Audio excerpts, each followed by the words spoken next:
Aconteció que en el mes de Nisán, en el año 20 del rey Artajerjes, estando ya el vino delante de él, tomé el vino y se lo di al rey.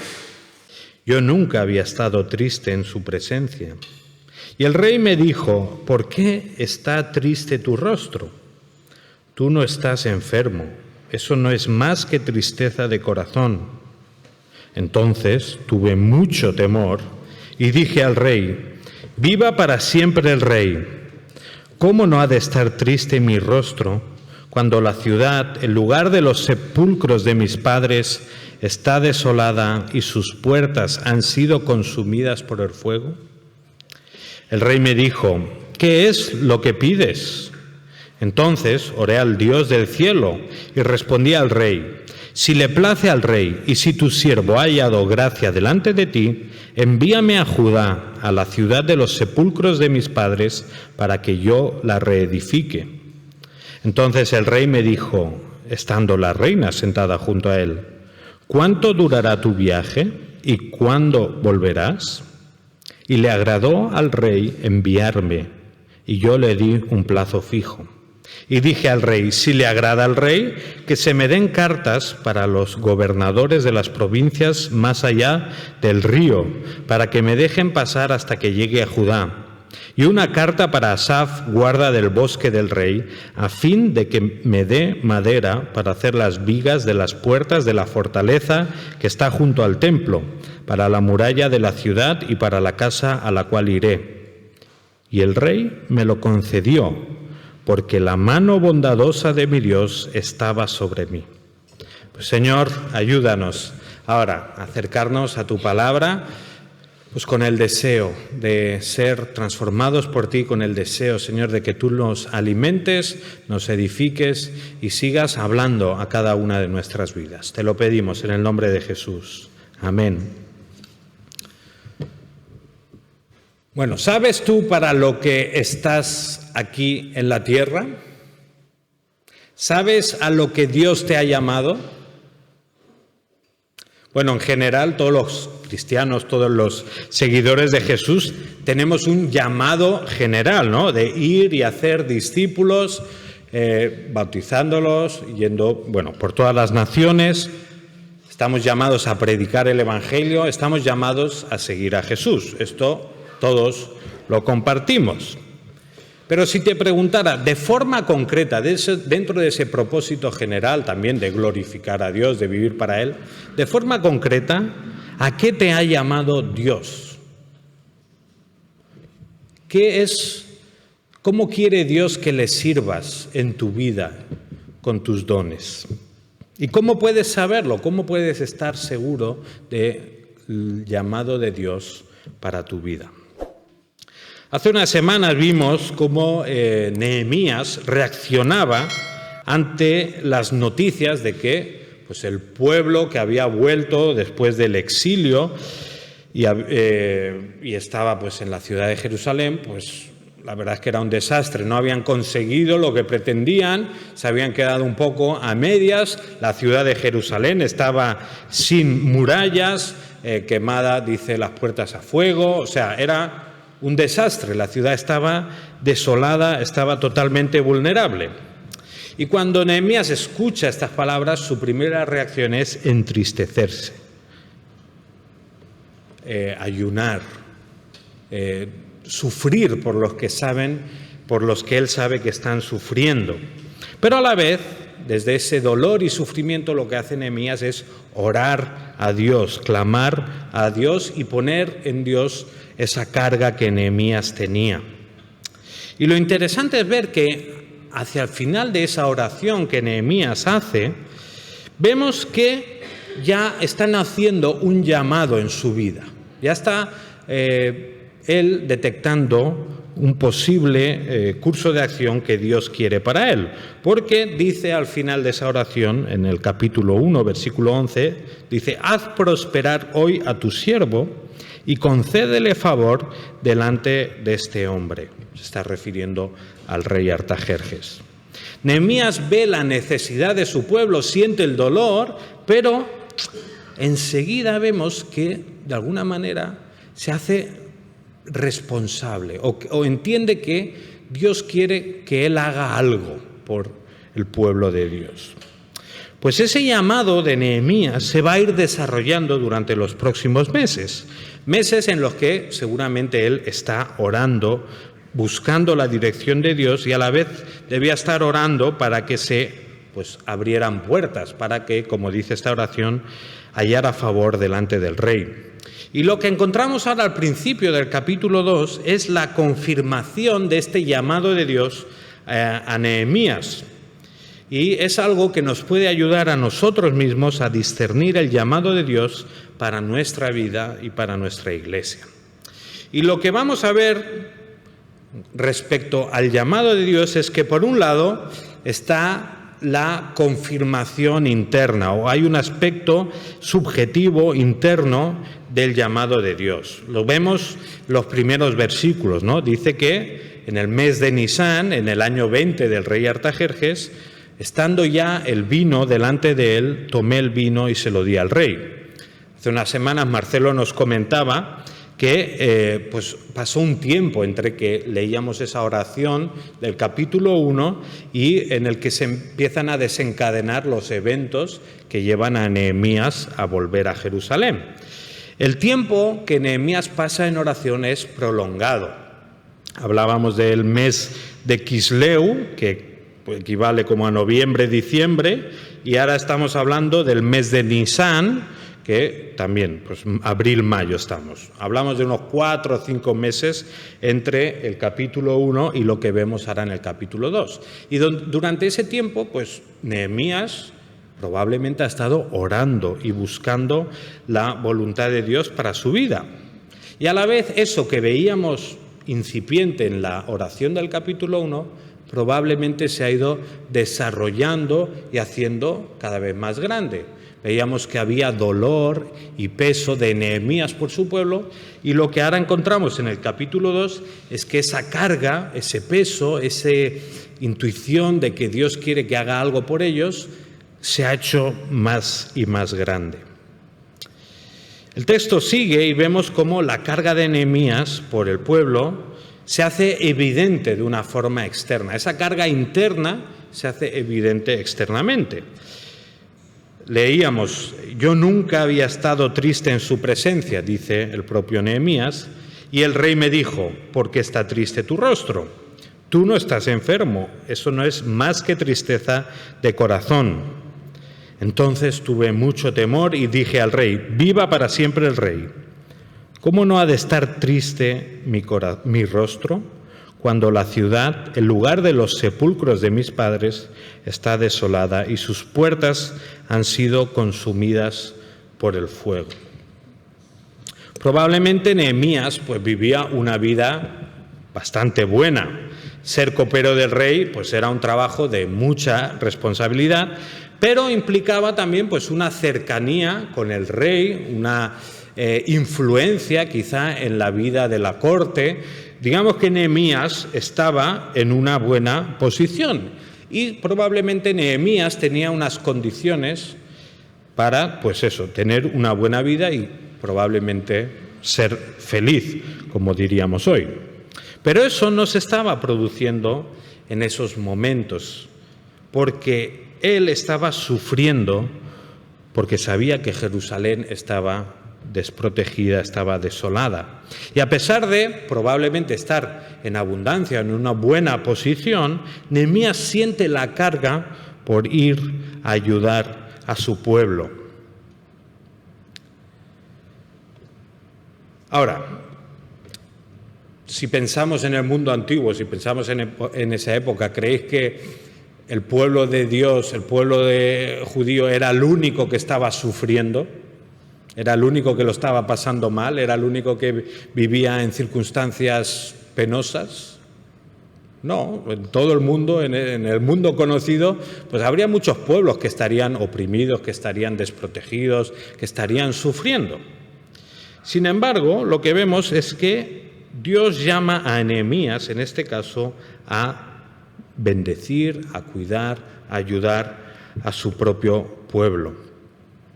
Si hoy nos fijamos en el mundo entero, pues también podemos entender que hay un montón de personas, de colectivos, de naciones, de pueblos que están sufriendo, que están pues pasándolo mal, que están en malas condiciones, que necesitan ayuda. Y si miramos todo y analizamos todo, pues casi que podríamos decir: Señor, yo no llego a todos, yo no puedo ayudar a todo el mundo, yo no soy suficiente para estas cosas. Y tendrías razón. Pero lo que hace Dios con sus siervos, lo que hace Dios con su pueblo es ponerle cargas concretas y específicas, cargas o pesos o llamados para ir a cuidar, a bendecir, pues a veces a colectivos o a personas concretas. A lo largo de la historia de la Iglesia pues hemos visto como diferentes creyentes, pues en este caso se han sentido llamados a cuidar de los enfermos, y de ahí pues fueron los cristianos los promotores de hospitales, de cuidados. Algunos cristianos se sintieron llamados a cuidar a huérfanos en diferentes épocas de la historia, y de ahí pues crean orfanatos, crean muchas historias.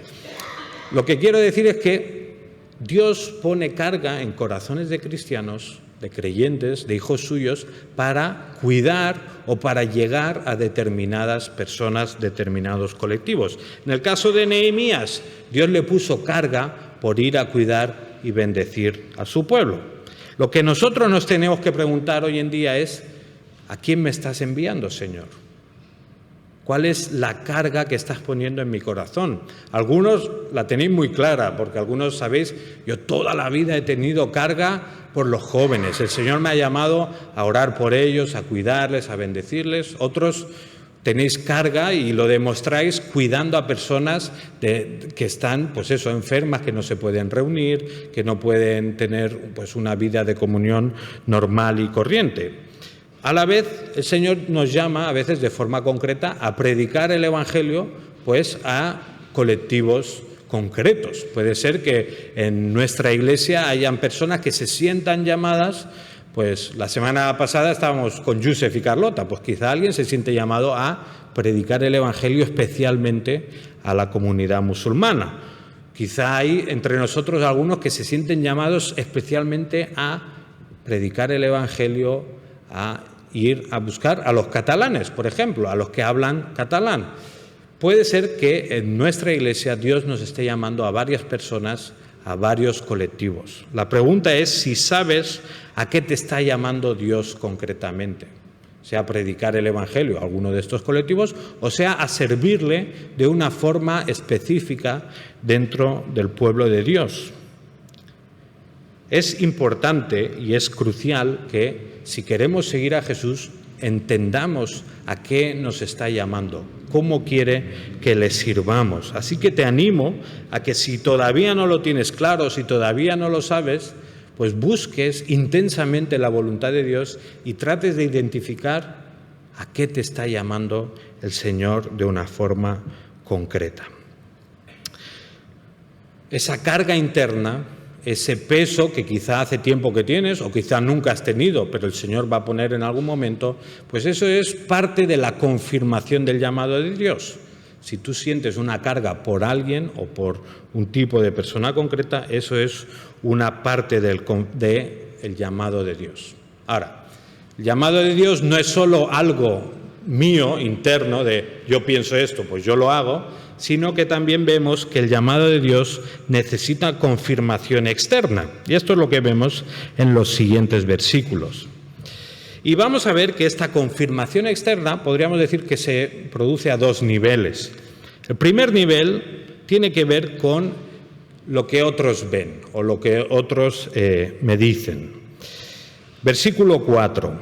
El rey me dijo: ¿qué es lo que pides? Entonces oré al Dios del cielo y respondí al rey: si le place al rey y si tu siervo ha hallado gracia delante de ti, envíame a Judá, a la ciudad de los sepulcros de mis padres, para que yo la reedifique.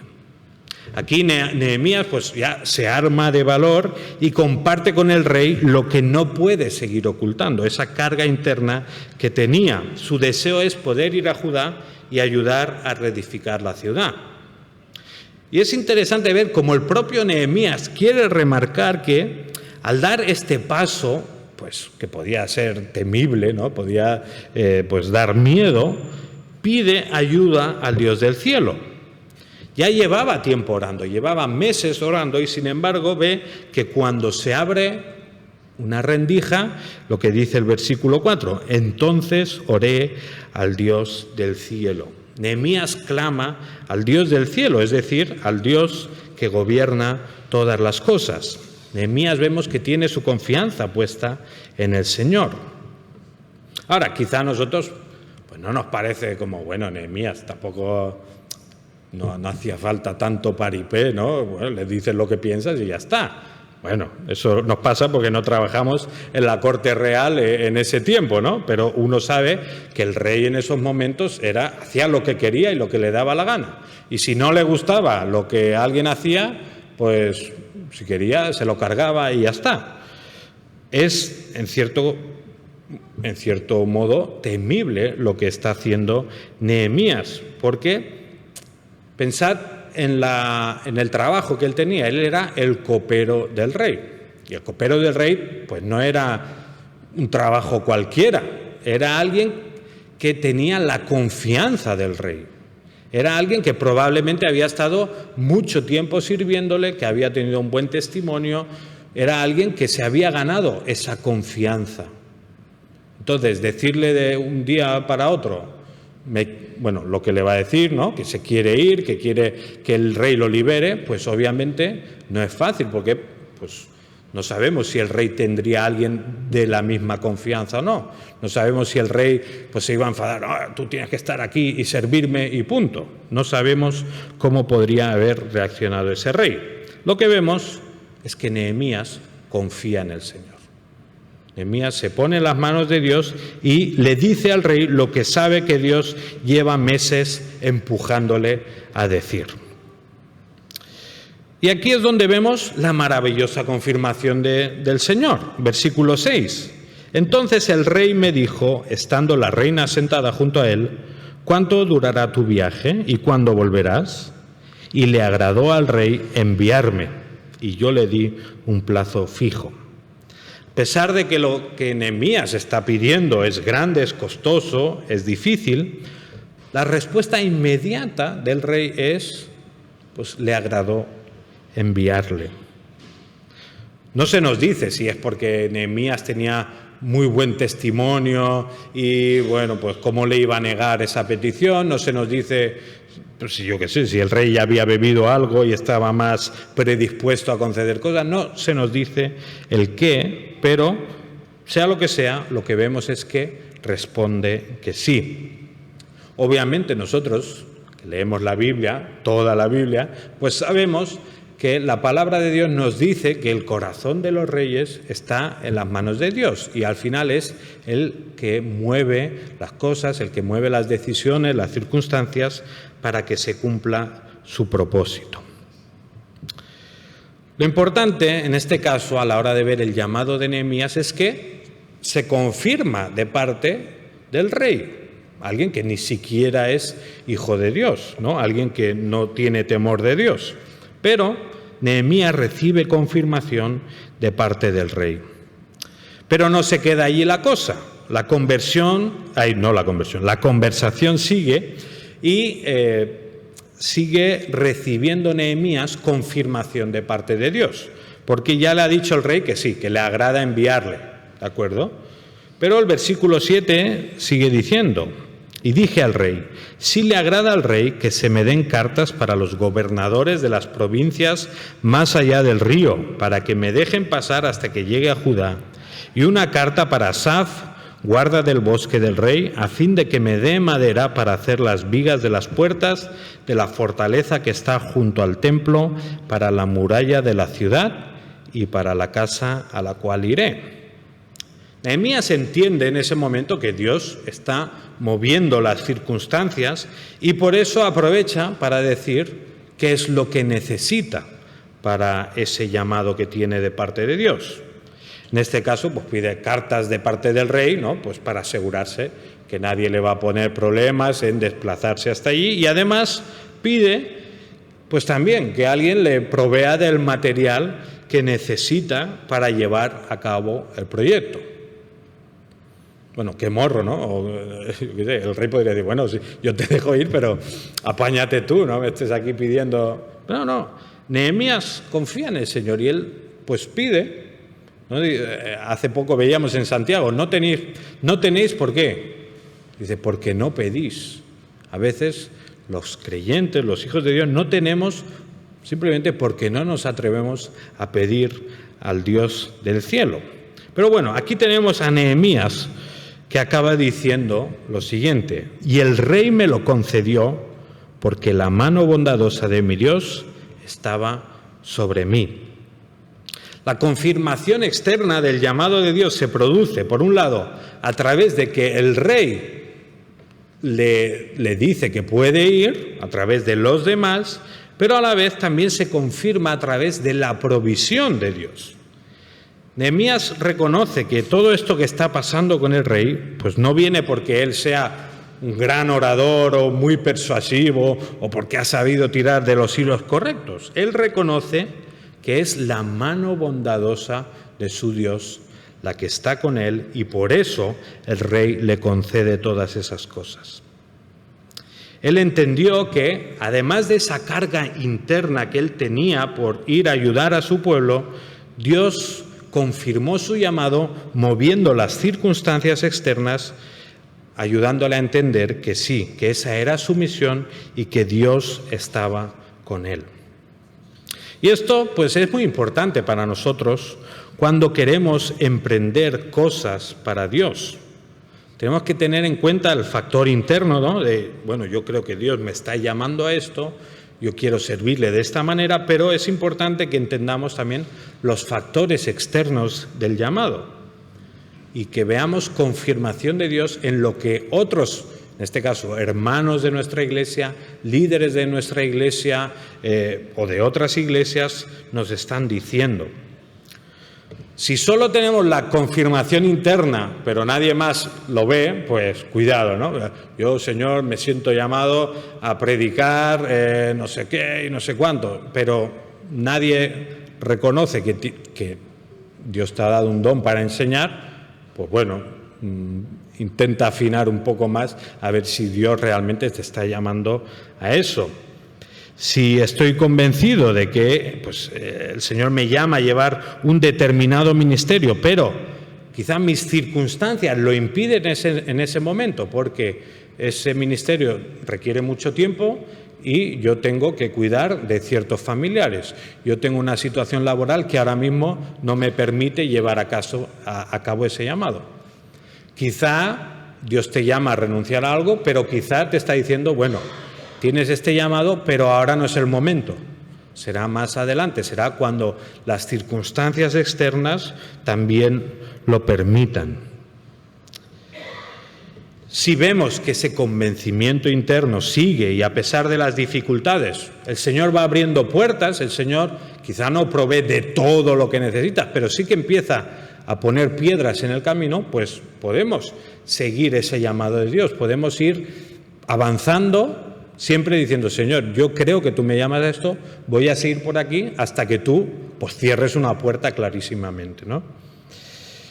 Si tú crees que el Señor te está llamando a servirle de una forma concreta, por un lado no te precipites, recuerda que Nehemías estuvo meses orando, buscando la voluntad de Dios, pero a la vez recuerda que hay que ser valiente también, igual que pues Nehemías tenía temor en ese momento que estaba con el rey, pero pues dijo lo que tenía que decir, pues si tienes un llamado de parte de Dios para servirle de una forma concreta, pues también sé valiente y busca, en este caso, la confirmación de parte de otros. Habla con hermanos, habla con líderes, pregúntales, compárteles tu visión y mira si el Señor va confirmando ese llamado.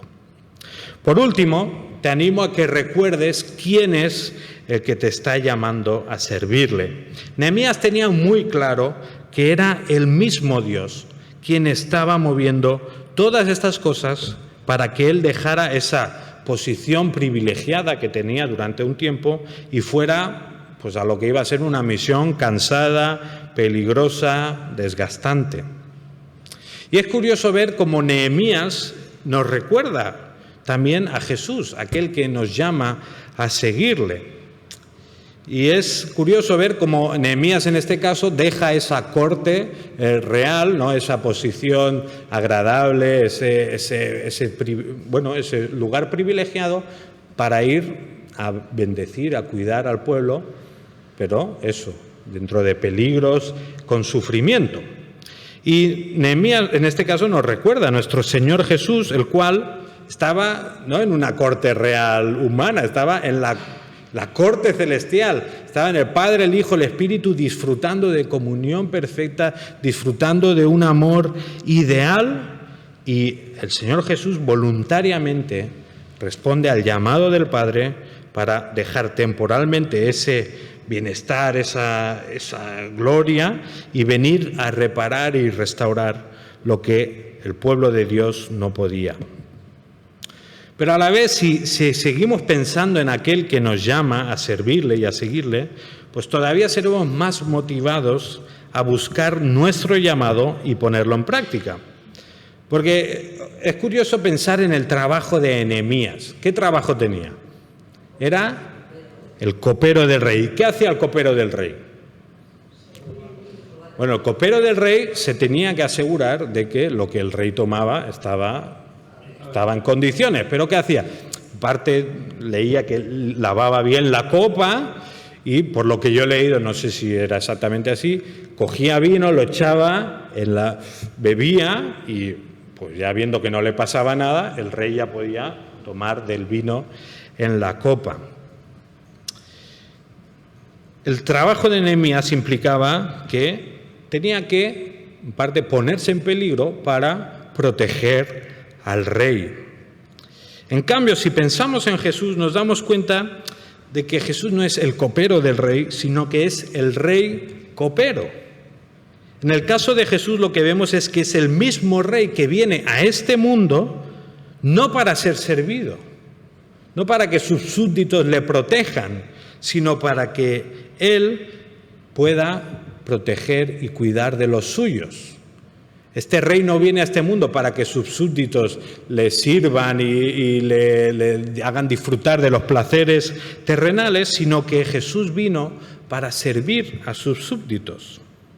¿Os acordáis que oraba Jesús en los últimos momentos antes de cumplir con su llamado? En Mateo 26, 39 decía: Padre mío, si es posible, que pase de mí esta copa, pero que no sea como yo quiero, sino como tú quieras. El que nos llama a servirle es el mismo Jesús, que en este caso Él toma la copa de la ira de Dios, no para probarla y luego darnos a nosotros un poco más, sino que en este caso Jesús toma toda la copa. Él toma toda la ira de Dios y la absorbe completamente para que nosotros no tengamos que sufrirla. Jesús en este caso es el rey que muere por sus súbditos, no permitiendo que ellos mueran y reciban el castigo que merecen. En la cruz Jesús probó la muerte por nosotros, Él bebió la copa de la ira de Dios para que nosotros no tuviéramos que beber esa copa. Pero a su vez Jesús sí que nos ofrece otra copa a sus seguidores, esa copa que tomamos domingo tras domingo, que nos recuerda ¿el qué? La sangre del nuevo pacto, esa sangre que supone el perdón de nuestros pecados, pero a la vez esa sangre que confirma ese llamamiento celestial que tenemos de vivir y disfrutar de la presencia de Dios eternamente.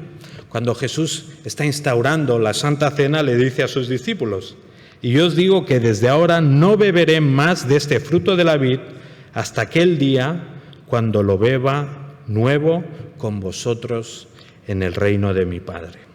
Jesús tomó la copa de la ira de Dios para que nosotros podamos disfrutar eternamente de ese bienestar pleno, absoluto, que supone vivir para siempre en la corte real celestial, en la presencia del Dios mismo.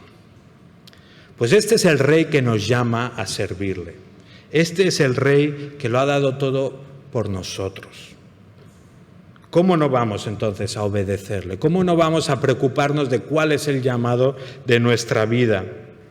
Si Jesús bebió la copa de la ira por nosotros, por amor a nosotros, vale la pena que entonces nosotros dediquemos tiempo, dediquemos seriedad a entender cuál es el llamado concreto de Dios para nuestra vida y que también vivamos ese llamado de la forma más excelente y apasionada que podamos.